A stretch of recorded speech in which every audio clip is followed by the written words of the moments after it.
Hi YouTube, welcome to another edition of Horror Hands, and for this video I'm going to go through my top 5 favourite John Carpenter movies. So John Carpenter is my favourite filmmaker. I love his movies, I love the stories that he told, his music was fantastic, and I just really like what he did with the budgets that he had. And when you look at sort of the mid-70s to the late 80s, he had a string of like truly excellent films, and he kind of goes under the radar a little bit in the world of cinema. But to me, I just love his movies. So this is my personal top 5 John Carpenter movies, and this was not an easy list to do. I had to leave off some really good films that I love. So I am aware that I left some great movies off, but hopefully you will enjoy this list. So at number 5, we have The Fog. A really cool old-fashioned tale of these ghosts taking revenge on this seaside community for their death 100 years ago. They were lured to the rocks by the villagers who wanted their loot, and they come back as like ghost pirates, shrouded in this mysterious fog. It's really cool, and it has great atmosphere.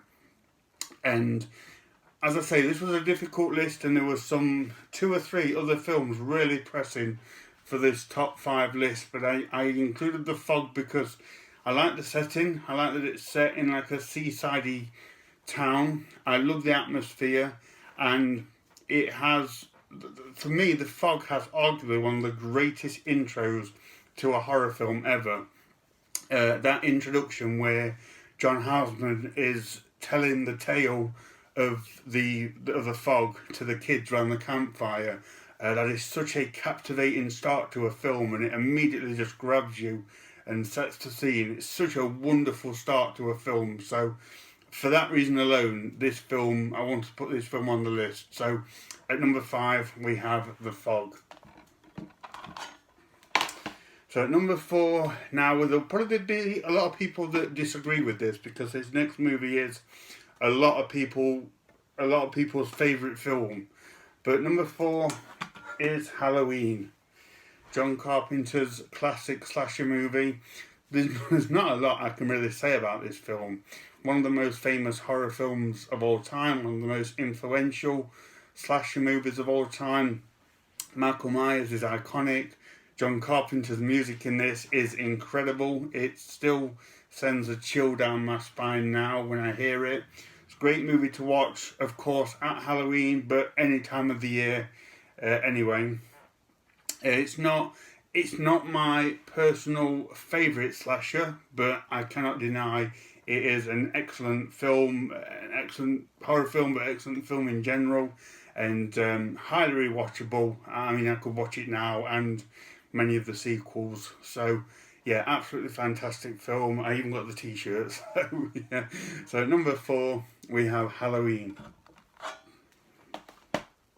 Okay, at number 3, we have Assault on Precinct 13. So the one where the street gang sieges the police station. It's like a shut down police station. It's about to close down forever, so there's only like a skeleton police staff there and a couple of convicts that are in transport. They're just using the cells, and the police and the convicts have to band together to protect themselves and the precinct from this murderous street gang. It's such a really good film. Very taut, tight direction here from John Carpenter. Excellent performances, great music again, and I love the notion of the police and the convicts coming together to fight a greater enemy. I thought that was a really interesting concept, and it's done really well in this film as well.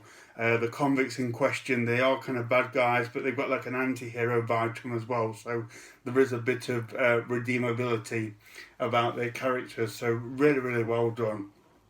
And the thing about Assault on Precinct 13, for me personally, I have a really wonderful memory of discovering this film. The first time I ever saw it was late at night with my dad, he used to work until very late at night, so he'd like come in at midnight or 1 o'clock in the morning, something like that. And sometimes I'd go down and see him as a little kid, and he'd be watching TV and I'd watch whatever he was watching.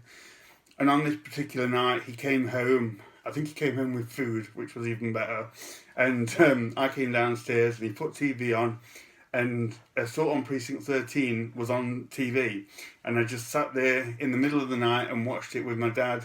And even back then as a little kid, I just knew I was watching an excellent film. And again, as a kid, I appreciated how well made it was. And it was like the first time I sort of thought about the concept of a film not being much, but still being able to deliver and be fantastically made. And that was a really cool kind of idea. And like I say, just getting to watch it with my dad late at night was such a cool experience. It's a memory that I've always remembered. So at number 3, we have Assault on Precinct 13. Okay. At number 2, we have Escape from New York. I absolutely love this film. This is such a cool movie. So I love the idea of New York now being a maximum security prison where criminals are just sent to, and then they're left to their own devices. And then in this, the president's plane crashes into New York, and they send in a grizzled Kurt Russell as Snake Plissken. He's been arrested and is going into New York anyway. So they say, if you can get the president out within 24 hours, we'll pardon you for whatever you've done. And yeah, what ensues is just a really cool kind of sci-fi action movie. Kurt Russell was amazing in it. I think I heard that this was his favourite role that he's ever played. And one of the things what I love about Escape from New York is my research told me that John Carpenter, he only made it to get out of a contract. He was under contract with Avco Embassy Pictures, and he had to do 3 films. And he'd already done 2. I think one was The Fog, and one might have been Elvis. And so he had to do a 3rd film. Universal wanted him for The Thing, so he literally just pulled out this half-written script in a drawer and said, we'll make this. And it was Escape from New York. And to be able to make a movie as good as Escape from New York from a half-written script is just amazing. So if what I've heard is true, that is such a cool thing. And this also has my favourite John Carpenter music as well. I love that intro music in this film. It's such a really wonderful piece of music, and that's saying something because pretty much all John Carpenter's music scores were amazing. So yeah, number 2 is Escape from New York. And then at number 1, my favourite John Carpenter movie is The Thing. Again, like Halloween, I don't really know what I can say that hasn't been said, but this was just an amazing horror film, a perfect movie, probably, if I'm honest. I don't know what I could add or change to the final product that would have made this movie any better. I love the claustrophobic feel to this, the air of mystery as to not knowing who's the thing. I think it improved on the remake in every way, and this has arguably the greatest practical effects you'll ever see.